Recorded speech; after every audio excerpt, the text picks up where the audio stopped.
Bonjour et bienvenue au Grimaldi Forum. Bienvenue à Monaco.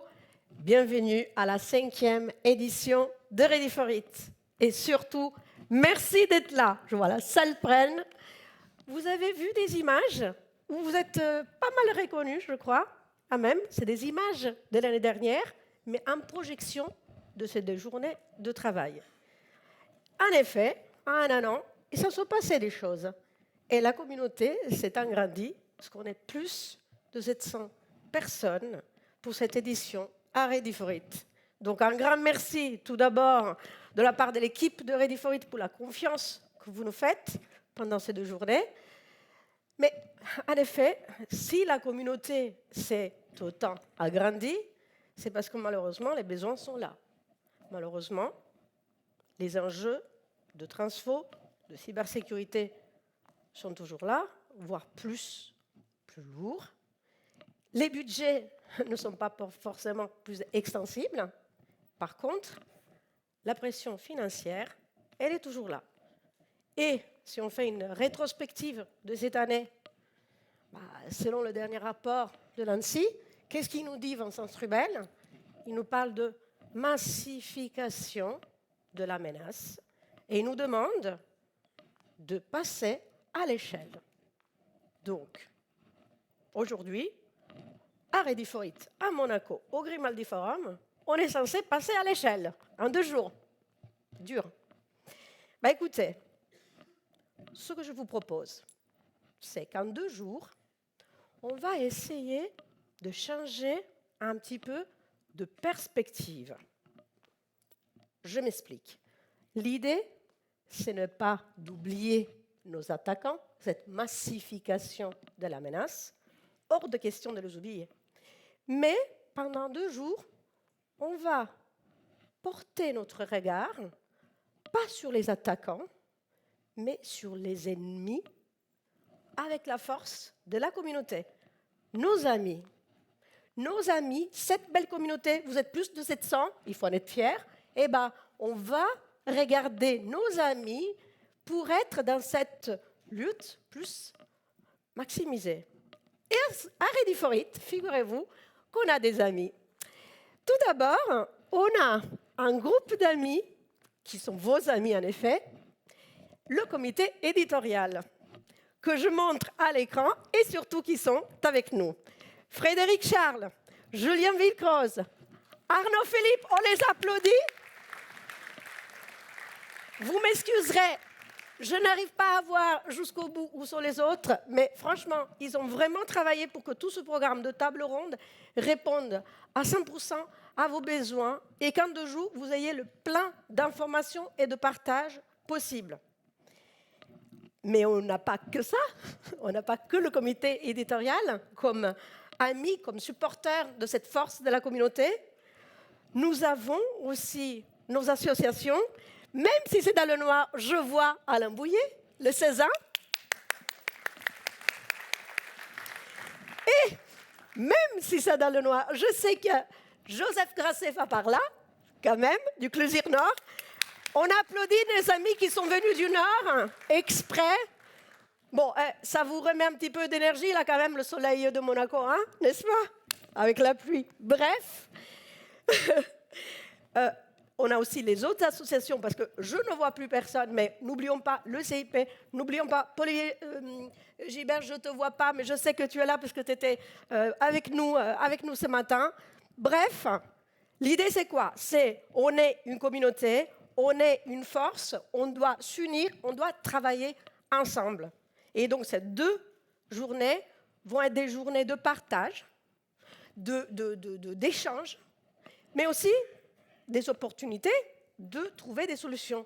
Parce que dans ce cercle d'amis qu'on va essayer d'élargir de plus en plus, qui on ne doit pas oublier, la 80 sociétés qui sont là, les offreurs de solutions, avec leurs stands, avec leurs solutions qui sont là, avec qui vous allez faire des one-to-one, et avancer pour avoir les bonnes solutions techniques, mais aussi humaines, dans ce qui est votre quotidien complexe, et qu'on puisse, à l'issue de cette édition, se projeter. On va avoir un moment de prise de hauteur et se projeter sur l'année complexe qui est encore là et qui est à venir. Donc ce qu'on vous donne, c'est vraiment une grosse énergie en 2 jours. Donc, il va falloir quand même démarrer. Donc je vais m'arrêter là. Avant de démarrer, une dernière information. Pendant ces 2 journées, nous avons agrémenté le programme de contenu avec, tout d'abord, un feedback vu de la part d'un participant très représentatif de la communauté. Je vais vous expliquer. Éric Sanger, que vous voyez ici, vous le verrez dans pas mal d'ateliers, dans pas mal de tables rondes et tout, parce qu'il est venu exprès pour monter tout un feedback, un livre blanc, vu de la part des yeux d'un ciseau et qui puisse partager avec vous, voilà, cette vision de ce qu'il a eu comme apport positif, nouvelles idées, partage. Donc vous aurez aussi un bagage grâce à Eric par la suite. Et je conclus, pour immortaliser les petits moments de contenu que nous avons fait, nous aurons une artiste, un back-office, qui va effectivement faire des dessins sur tout ce qui va se passer dans les tables rondes. Donc, on va démarrer maintenant avec une projection de tout ça. Et il va falloir démarrer. Donc, démarrons ce programme avec, tout d'abord, un regard sur l'IA qui nous est proposé par Aurélie Jean, qui va nous aider à démystifier les mythes de l'IA. Chers amis de Ready for It, je vous demande d'accueillir chaleureusement Aurélie Jean.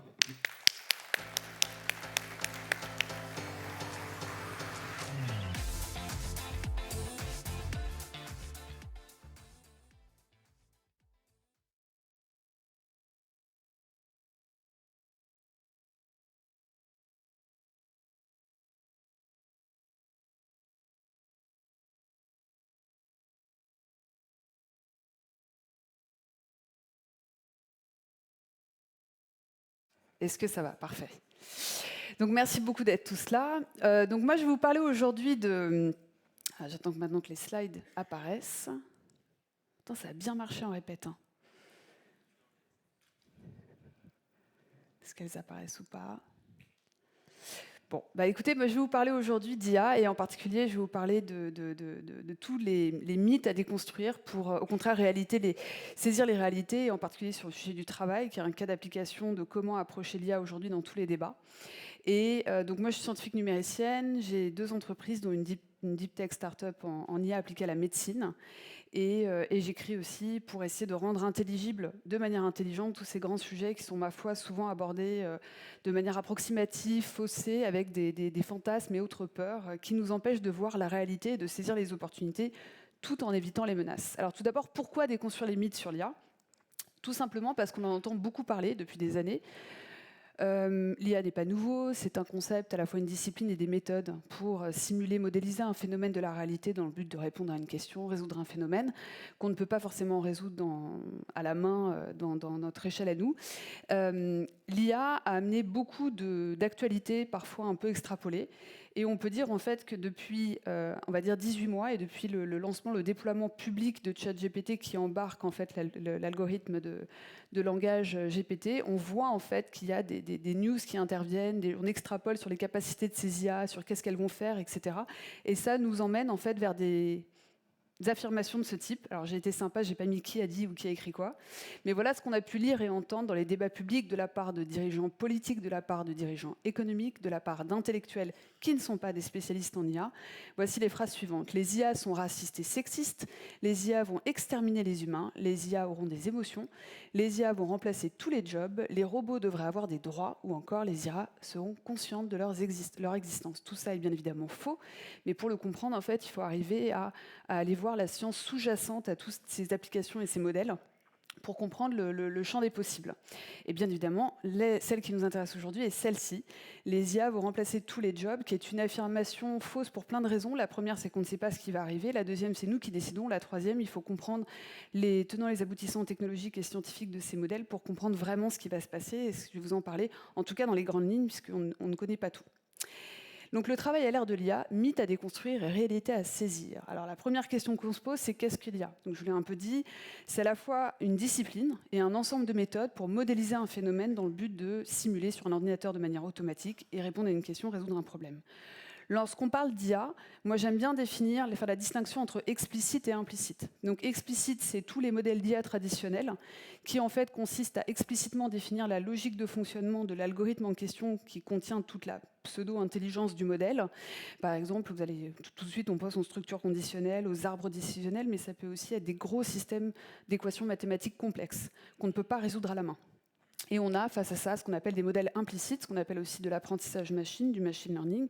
Et dans ce cas-là, en fait, la logique de l'algorithme va être définie implicitement par entraînement sur un jeu de données qui contient de manière représentative tous les scénarios sur lesquels l'algorithme va devoir répondre à une question ou résoudre un problème, et qui va ensuite donc pouvoir détecter ce qu'on appelle des patterns, des schémas répétitifs, des signaux forts et faibles pour identifier, répondre à la question.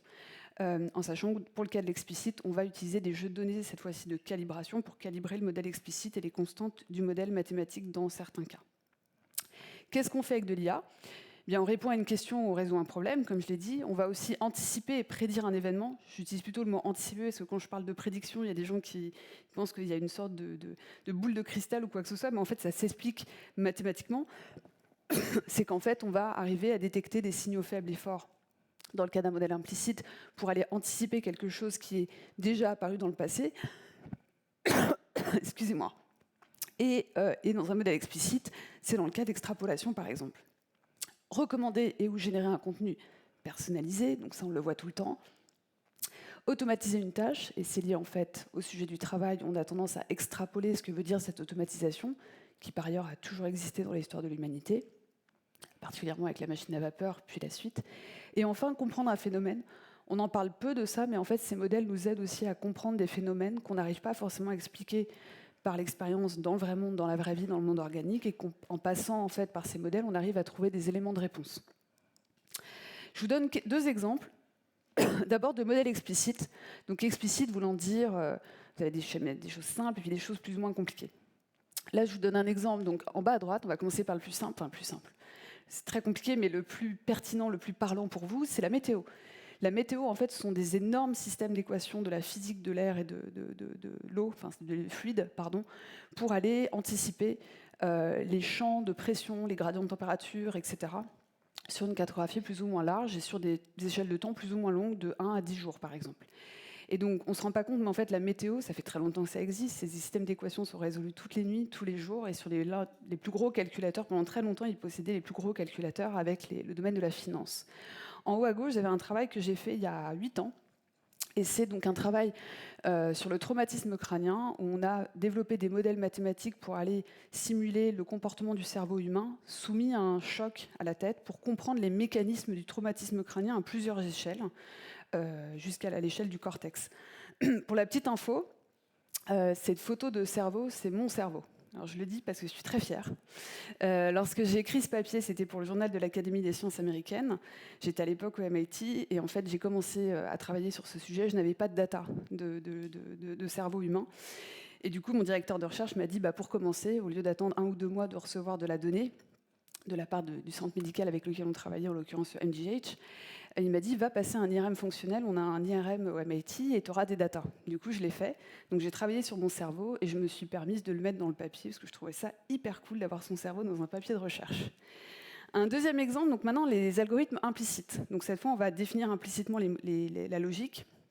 Là, je vous donne 2 exemples. Donc, le cas du chien et du chat, c'est ce qu'on appelle du computer vision, c'est de l'identification sur image. Là, pour le coup, c'est purement implicite, c'est très difficile d'identifier, de mathématiser ce qu'est un chien. On ne peut pas faire une équation. Enfin, vous pouvez essayer de donner des conditions, des structures conditionnelles en disant qu'un chien, ça a 2 oreilles, ça a une pelure, une fourrure qui lui donne tel aspect sur l'image, mais ça ne va pas marcher. Vous n'allez pas reconnaître tous les chiens, vous allez confondre chien, chat, renard, loup, etc. Donc il faut passer par de l'implicite, de l'apprentissage machine. Parfait, pareil, à gauche, vous aviez le cas, alors si on m'enlève les slides, ça va être compliqué là.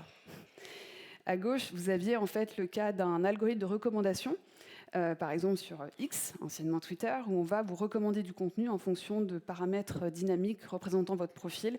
Et pareil, encore une fois, par classification, on va pouvoir identifier des profils types et vous donner du contenu que les gens qui vous ressemblent aiment. Et en bas à droite, c'est une mammographie pour représenter le dernier travail que j'ai fait avec mon équipe dans le cadre de cette deep tech en start-up en IA appliquée à la médecine, où en fait on est par un modèle implicite avec un peu d'équation mathématique, donc on appelle ça un modèle hybride. On a pu en fait détecter ce qu'on appelle des signaux faibles du cancer sur une simple mammographie standard, pour aller détecter le cancer du sein plus de 2 ans avant qu'on voit la tumeur sur une mammographie. Donc on est dans le domaine de l'invisible, et ça, l'implicite le permet, puisqu'on peut aller chercher des signaux faibles très fins en fonction de type de données et de comment on les manipule. Alors j'ai parlé beaucoup d'IA, j'ai aussi beaucoup parlé d'algorithmes. Et en réalité, le mot IA est un mot que j'évite d'utiliser, pas trop, sauf quand c'est pour lever des fonds, parce qu'il faut qu'on nous comprenne.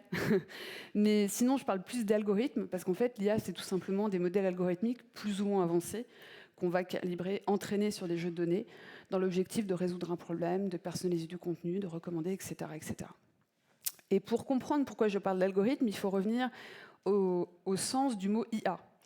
Donc, intelligence artificielle, c'est un mot qui avait du sens à l'époque où il a été créé. Donc, il a été mis en 1956 dans un papier de recherche de fonds pour une école d'été, un workshop qui a été organisé à Dartmouth en 1957, mais le papier date de 1956.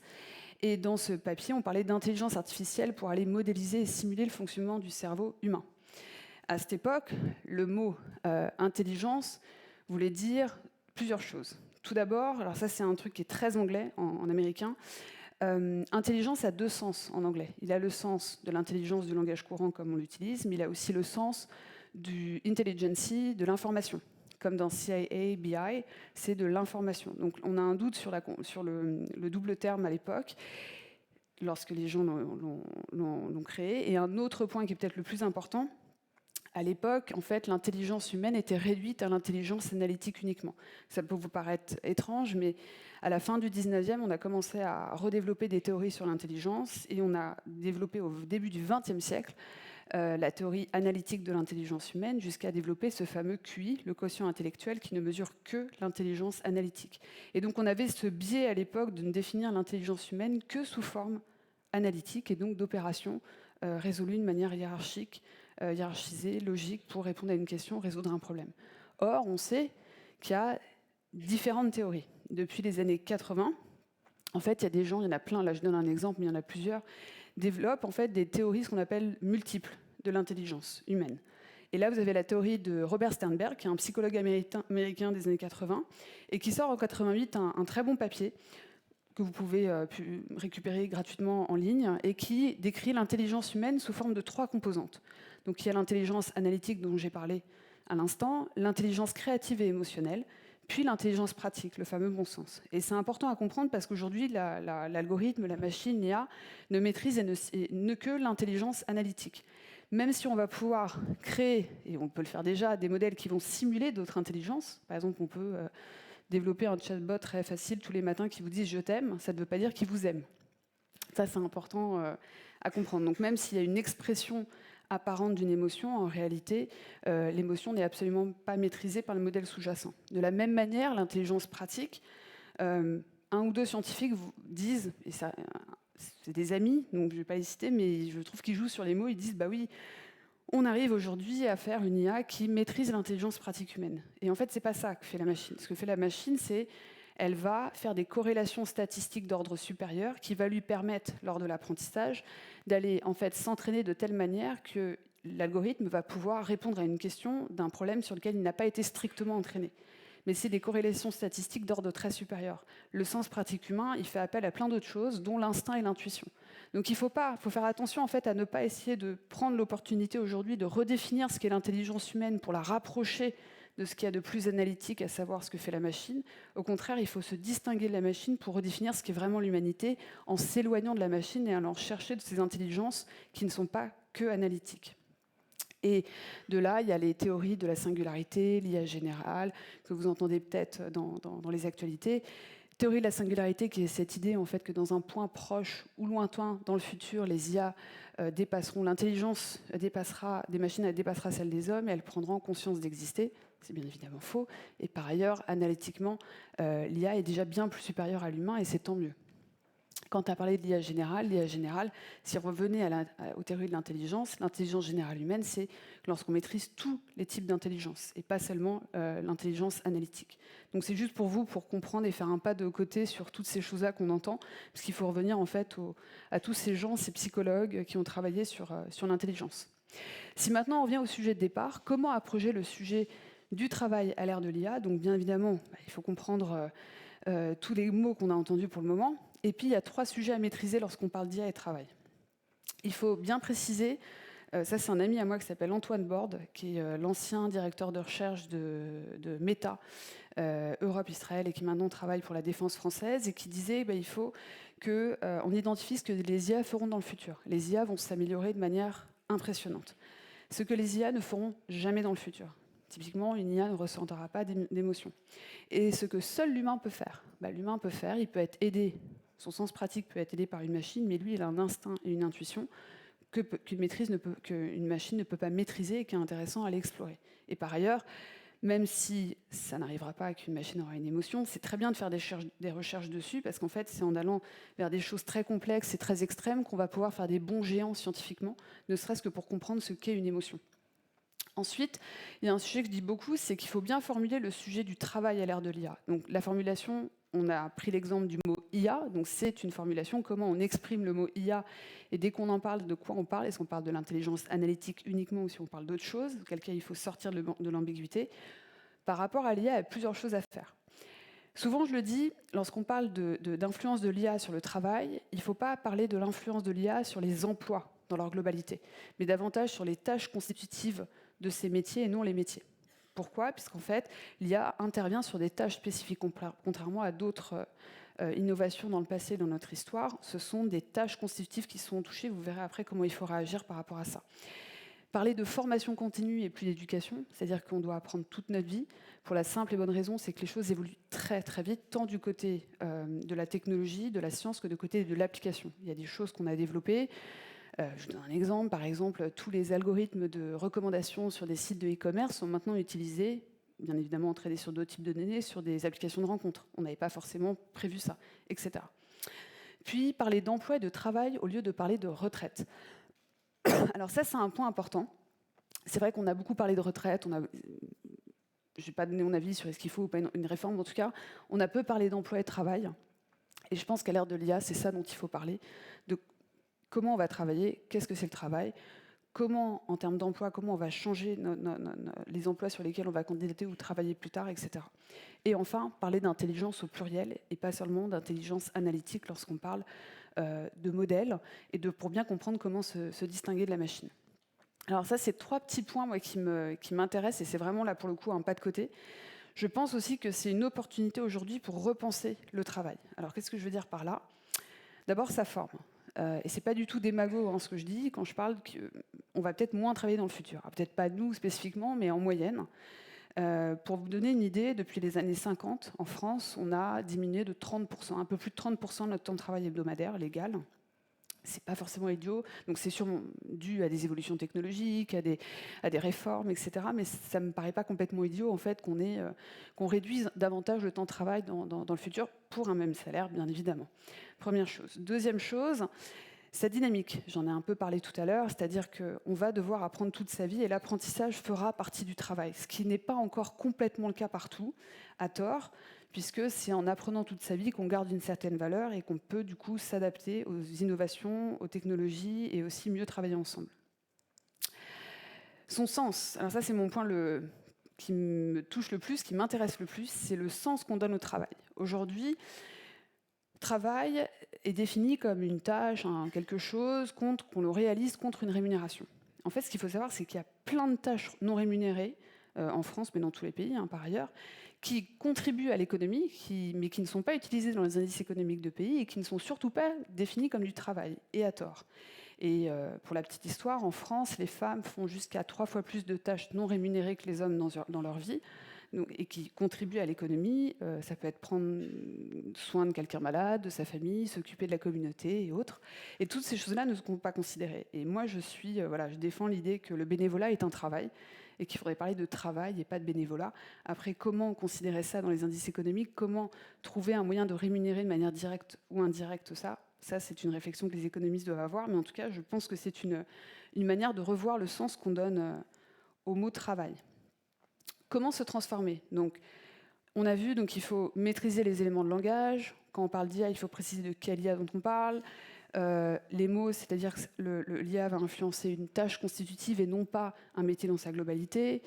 Et donc, il y a encore d'autres choses. D'abord, lorsqu'on parle de tâches, et lorsqu'on parle de votre métier en particulier, et de savoir comment l'IA va interagir, modifier, perturber votre métier, il faut aller identifier les tâches qui sont modifiables ou remplaçables par l'IA dans votre métier. Donc il y a celles qui sont possiblement faites par une IA déjà, celles qui sont possiblement aidées par une IA, ce qui est encore différent, vous allez être aidé et non pas remplacé sur cette tâche, et celles que seul un humain peut faire. Si vous identifiez ces 3 tâches déjà dans l'analyse de l'existant, vous pouvez identifier les tâches qui sont modifiables ou remplaçables. Et c'est important de le faire, parce qu'en fait, même si vous vous empêchez de le faire, un jour ça va arriver et il faut pouvoir être prêt, tant dans l'aspect formation que dans les modifications des tâches constitutives de son propre métier. Et c'est pour ça qu'on doit identifier de nouvelles tâches, de possibles nouvelles tâches constitutives. Et c'est vrai qu'il y a tellement de domaines où en réalité on n'a pas de temps, on ne prend pas le temps de faire tout ce qu'on souhaite, on a plein de choses qu'on aimerait faire davantage et qu'on ne peut pas pour des questions d'agenda. Ce serait une idée en fait d'aller pouvoir investiguer, explorer des nouvelles tâches constitutives qui valoriseraient davantage notre métier, qui nous rendraient peut-être plus performants, en tout cas plus valorisants. Et enfin, valoriser ces intelligences émotionnelles, créatives et pratiques. Encore une fois, si on revient aux théories de l'intelligence, on a une intelligence analytique qui est bonne, mais la machine le fait bien mieux que nous depuis très longtemps, ce qui ne veut pas dire qu'on ne doit pas l'utiliser. On l'utilise, mais on est aidé par des outils d'IA.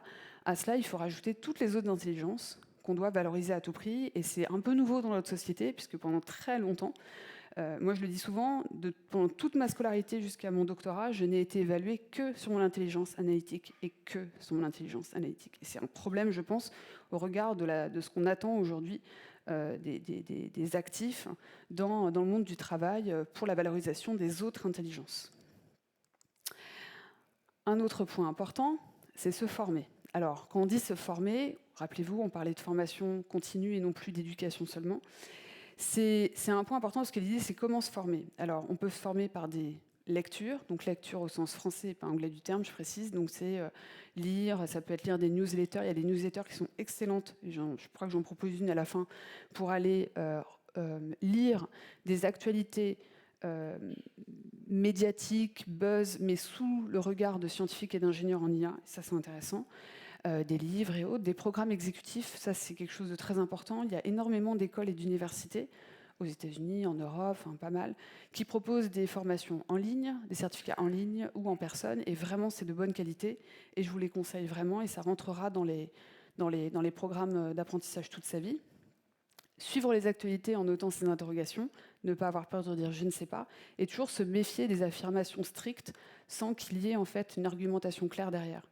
Je me souviens d'une personne que je ne citerai pas, qui, il y a 4 ans, avait dit sur une chaîne BFM TV, je crois, à 7h du soir, que dans 5 ans, il n'y aurait plus de job à cause de l'IA. Eh bien, j'ai pas aimé ce que la personne a dit, parce que premièrement, elle crée de la peur, de l'angoisse.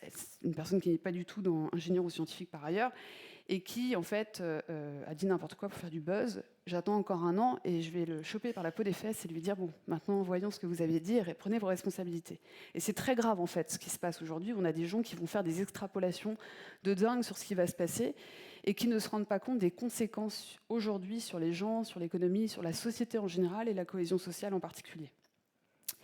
Poser des questions aux personnes scientifiques et techniques. Et à vous tous ici qui êtes techniques, je dirais l'inverse, c'est-à-dire répondre aux questions qu'on vous pose. Peu importe le type de question, de qui vous la pose, et parfois du niveau de naïveté ou de complexité de la question.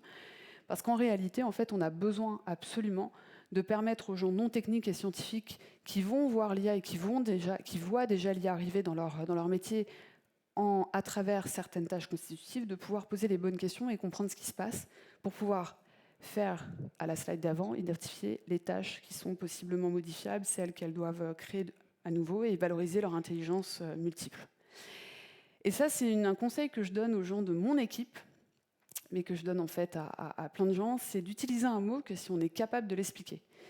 Alors ça, moi je travaille avec des médecins par exemple, et c'est vrai que je dis toujours, on a le droit d'utiliser un mot que si on est capable de l'expliquer. Je me l'applique à moi-même. Du coup, il y a plein de mots que je n'utilise pas encore, ne sachant pas les définir clairement. Je te donne un exemple, par exemple, bon, ça maintenant je sais l'expliquer, mais je me suis forcée à rien à voir avec l'IA, mais par exemple l'inflation. Qu'est-ce que l'inflation? On en a beaucoup parlé ces derniers mois, années même. Et du coup, j'ai regardé, je me suis renseignée pour arriver à donner une définition exacte de l'inflation. Et tous ces mots, en fait, si on s'applique ce genre de, j'ai envie de dire, de guide d'autodéfense intellectuelle, on est capable en fait d'avoir un meilleur sens critique et on peut mieux expliquer les choses et mieux les comprendre lorsqu'on lit une actualité sur le sujet. Le simple fait d'utiliser le mot IA sans expliquer de quoi on parle est un problème. Le simple fait de parler d'intelligence sans dire exactement de quoi on parle peut être un problème. Et toutes ces choses sont à développer. Avant de finir sur les livres, j'ai quelque chose à vous dire parce que c'était intéressant. Souvent, on me demande mais pourquoi il y a autant d'approximations, d'erreurs, d'extrapolations abusives et autres. Alors j'ai une petite théorie là-dessus, je ne sais pas si elle est vraie, mais à chaque fois que je l'expose, on me dit certainement. C'est la première fois de toute l'histoire de l'humanité où une innovation, donc si c'est l'IA, mais il y a eu plein d'autres innovations avant, il y a les machines à vapeur, il y a l'électricité, il y a plein d'autres choses. La première fois de toute l'histoire de l'humanité qu'une innovation touche les cols blancs, ce qu'on appelle les travailleurs de la connaissance, nous tous ici réunis. Avant, ça touchait les gens qui travaillaient à la main. Ce qui n'est pas forcément le cas aujourd'hui avec cet outil d'IA, et ça, c'est très intéressant. Et je vous dis ça parce que, pour la simple et bonne raison que ces mêmes personnes que l'on lit, qu'on entend, et qui écrivent sur ces sujets de l'IA et de l'influence de l'IA sur le travail, à mon sens, paniquent. Parce qu'en fait, ils n'ont pas le recul nécessaire pour pouvoir se poser, apprendre sur la discipline sur laquelle ils parlent et ils réfléchissent, pour avoir un regard critique, juste, sans approximation. Et donc mon idée, c'est de penser qu'en fait, j'espère que c'est ça, parce que vous verrez quel cas c'est assez facile à résoudre, c'est que je pense qu'ils paniquent, parce que ça les touche, c'est la première fois de l'histoire de l'humanité que ça les touche. Et je pense que si c'est ça, on peut arriver à le fixer facilement, à le réparer, pardon. Je propose quelques livres ici, et c'est des livres en fait qui peuvent vous aider à... je crois qu'il y a des livres aussi en anglais, je crois, après, mais ce sont des livres qui peuvent vous aider à comprendre les termes, à savoir comment les utiliser, à comprendre la réalité du terrain scientifique et technologique, à sortir un peu de toutes ces extrapolations abusives. Et donc là, vous avez le premier livre de Luc Julia, L'intelligence artificielle n'existe pas, qui est sorti en 2019 et que je vous conseille vraiment, qui est facile à lire et qui vous explique tout simplement ce que je vous ai dit là, mais en bien mieux et en bien plus long, pourquoi le mot IA n'a pas de sens aujourd'hui, alors qu'il en avait un à l'époque où il a été créé, encore une fois, par le simple fait qu'à l'époque, l'intelligence était réduite à l'intelligence analytique uniquement.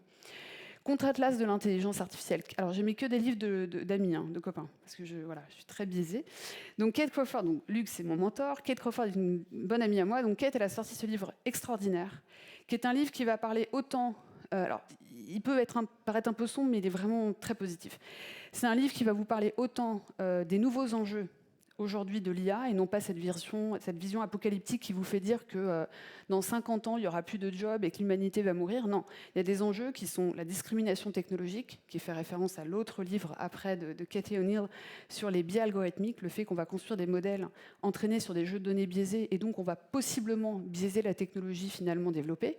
Par exemple, les premiers algorithmes de reconnaissance faciale ne reconnaissaient pas les individus à peau noire parce que les développeurs, les concepteurs étaient majoritairement, voire uniquement blancs, et n'avaient pas pensé à ajouter des photos d'individus de couleur ou différentes ethnicités pour l'identification de visage. Et quand je dis ça, je ne les blâme pas. On a tous des biais cognitifs. Maintenant, il faut comprendre comment développer une gouvernance et des bonnes pratiques pour s'assurer qu'on fait les choses bien.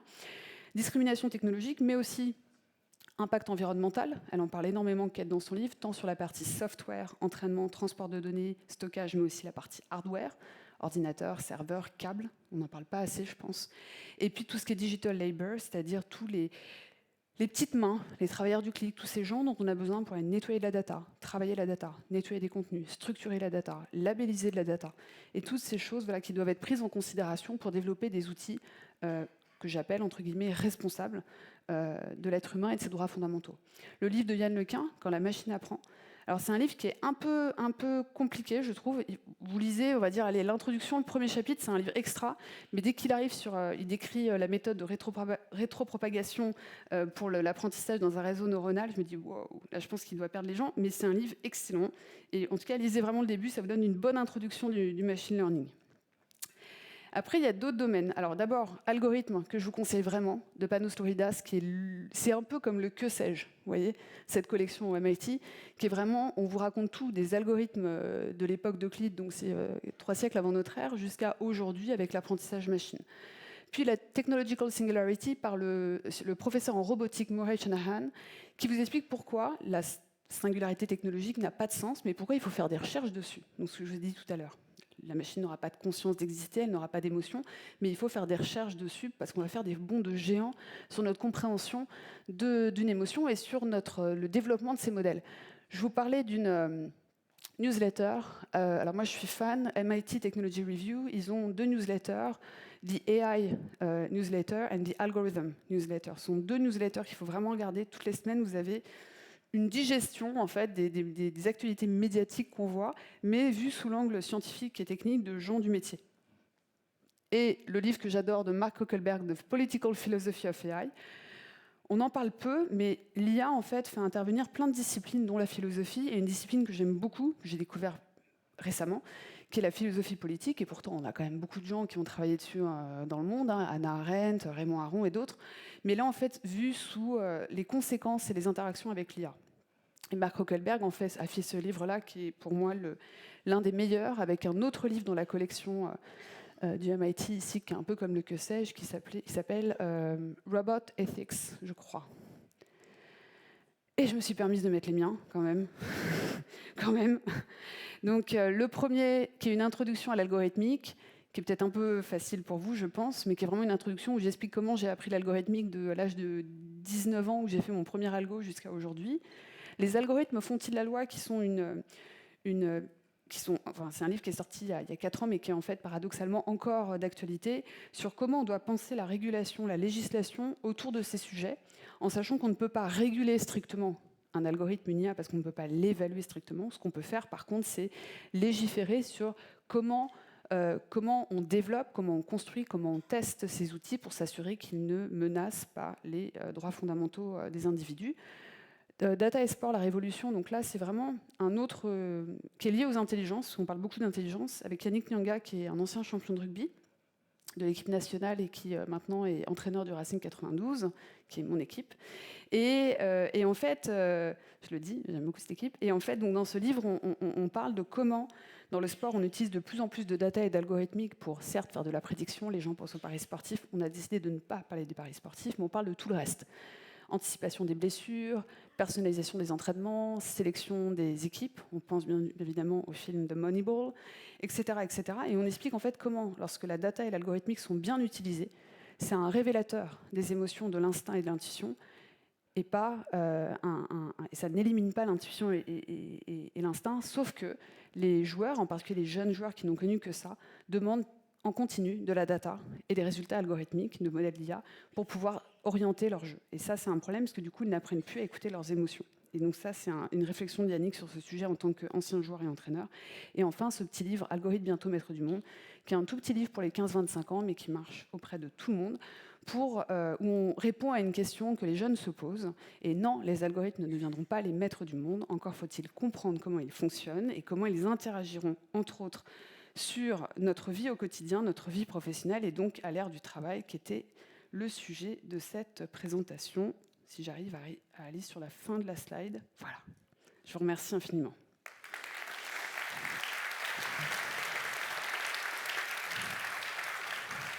Merci.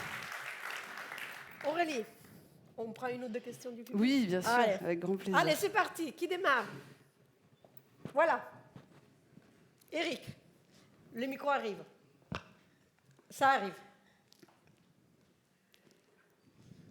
Bonjour, Eric Dommage, utilisateur de tout ce qui est gratuit en IA et abonné au gaz.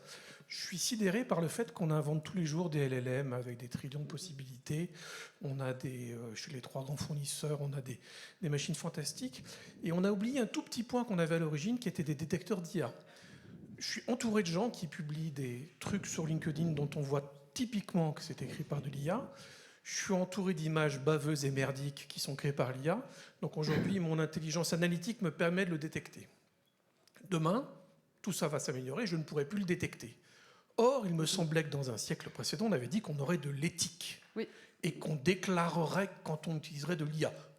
L'éthique, c'est fait pour être oublié, vous le savez aussi bien que moi. Hein. C'est quand on n'a pas d'intelligence par ailleurs. Pourquoi est-ce que le marché, qui aujourd'hui nous propose des IA gratuites, ne nous propose pas des détecteurs d'IA pour débunker ceux qui s'en servent parce qu'ils sont tout simplement paresseux? Et pourquoi on ne peut pas avoir ces outils? On en avait au tout début chez ChatGPT, oui. on en a eu un. Ouais. Mais ils sont où ces outils? Alors, et c'est comment une on bonne fait question. pour continuer à débunker un peu Bien sûr. ceux qui se trompent de sujet et qui sont plutôt paresseux que innovateurs? Alors, c'est une excellente question. Alors, deux choses. Tout d'abord, je vais d'abord parler de l'aspect scientifique et technique, puis de la législation. D'abord, l'aspect scientifique et technique. La bonne nouvelle, c'est que tous les outils qu'on voit et qui génèrent du contenu, qui vont générer des vidéos, des photos, et qui peuvent être à l'origine de deepfakes, comme vous le savez pertinemment. En parallèle, il y a des gens qui travaillent, et souvent c'est les mêmes personnes aussi, qui travaillent sur des détecteurs en fait de fake. Donc pour définir ce qu'on appelle des incohérences, en caractérisant de la même manière des signaux faibles et des signaux forts de fake. Première chose. Donc il y a beaucoup de choses qui sont en plein développement, il y a des outils qui existent. Deuxièmement, et c'est peut-être le plus important au regard de la législation, et c'est là où ça n'est pas encore appliqué, mais ça va arriver, et ça, à mon sens, ça va être un game changer, c'est que la loi, le AI Act, qui est la loi européenne qui va rentrer au plus tôt en vigueur en 2025, la loi américaine, ils sont en train de réfléchir à ce sujet, ils ont fait un décret il y a un an, mais un peu timide à mon sens, mais là, parce que j'habite aux États-Unis, donc je suis beaucoup, et je suis à la Californie, qui est l'État qui régule le mieux ce genre de choses. Ce qu'il faut savoir, c'est dans le AI Act, il y a l'obligation de dire lorsqu'un contenu a été aidé, généré, assisté par de l'IA. Donc on va être obligé, même la personne qui va écrire un post doit dire aidé par de l'IA. Et je vous donne un exemple sur ça. Moi, quand j'ai travaillé 2 ans à Bloomberg, à New York, où j'étais scientifique développeuse, où j'ai fait pas mal de choses. J'ai travaillé entre 6 mois sur ce qu'on appelle maintenant des IA génératives. À l'époque, on n'appelait pas ça comme ça, parce que ça fait un petit moment. Enfin, c'était en 2017, c'était pas il y a si longtemps que ça, mais ça fait un moment que ça existe en fait. Google avait déjà ses modèles à l'époque. Et donc, ce qu'on faisait, c'est qu'on détectait des signaux faibles et forts dans les flux de données économiques et financières. Et dès qu'on chopait un signal, difficile à percevoir pour un humain, en tout cas aussi rapidement, on crée une news, une actualité, un titre, 1 ou 2 phrases, par de l'IA générative. Puis, on envoyait, donc c'est écrit Automated News. Donc, c'est-à-dire que la personne qui lisait la news savait que c'était une news générée automatiquement. Derrière, il y avait le journaliste économique qui, lui, écrivait un article de fond pendant 20 minutes, une demi-heure, qui rebalançait son article à lui, qui était créé par lui, pour le coup, contrairement à la news qui était générée par de l'IA, et on a augmenté le taux de ratio de lecture. Je dis parce que les gens vont croire que je vais en remplacer les journalistes, pas du tout, on leur a donné de la valeur. Je dis ça parce que ce qu'a fait Bloomberg, qui est toujours en avance, à mon sens, sur ces sujets éthiques et de transparence, ça va arriver avec l'Union européenne. Donc c'est hyper important parce que le AI Act va imposer ça, et ça va être un game changer, parce qu'on va tous devoir dire « aidé par de l'IA ». Voilà, donc c'est important de le souligner. Autre point, il y a beaucoup de gens qui travaillent sur ce qu'on appelle en anglais du watermarking, ça veut dire c'est du tatouage numérique, je crois, c'est comme ça qu'on dit. On va pouvoir en fait mettre une sorte de petit label, un label supplémentaire à cette image pour aller traquer en fait la véracité de l'image au regard en fait de la personne qui l'a créée. Et c'est important aussi ça parce que ça pourrait résoudre en partie les nombreux problèmes, les questions sur les droits d'auteur qu'on a aujourd'hui avec toutes ces IA génératives, ne sachant pas sur quel type de données exactement ces modèles sont entraînés, puisque les propriétaires ne veulent pas partager ça, mais j'espère qu'un jour ils seront dans l'obligation. Voilà. Et d'ailleurs, côté attaquant, pour revenir à notre contexte de cybersécurité, eux, ils ne vont pas le mettre, c'est fait par un attaquant. Mais justement, c'est les solutions de tatouage qui vont nous servir, sur la partie défense, à détecter de plus en plus. Et moi, je suis pas vraiment... C'est marrant, parce que je ne suis pas très inquiète pour ça. C'est comme, par exemple, tout le monde me dit « Ah là là, mais vous allez voir, quand il y aura l'ordinateur quantique qui va pouvoir craquer des super mots de passe, on va être foutu. » Non, le problème est déjà réglé, pour le coup, là-dessus, parce qu'il y a des gens qui ont déjà développé des nouveaux modes de protection et de sécurisation, en fait, d'accès à un compte, à un logiciel. Donc, il y a plein... Voilà, les choses avancent et avancent vite, mais il faut, encore une fois, que les gens soient au courant de tout ça, parce que je pense que lorsque la loi européenne va être mise en application, beaucoup de gens ne sauront pas qu'il va falloir dire lorsque le contenu a été aidé, assisté ou généré par une IA. Eh ben, je vous propose maintenant déjà de remercier Aurélie. Merci Aurélie. Merci beaucoup. Merci. Merci. Donc il est temps maintenant de partager un repas ensemble en communauté. Mais soyez à l'heure pour le programme qui suit. Nous avons aujourd'hui 4 tables rondes. Alors, une justement sur qu'est-ce que c'est le DSI en 2024. Voilà. Une autre sur l'industrie, la sécurisation de l'industrie de demain grâce au 16 ans. Nous avons aussi tout un focus sur Nice 2, n'est-ce pas?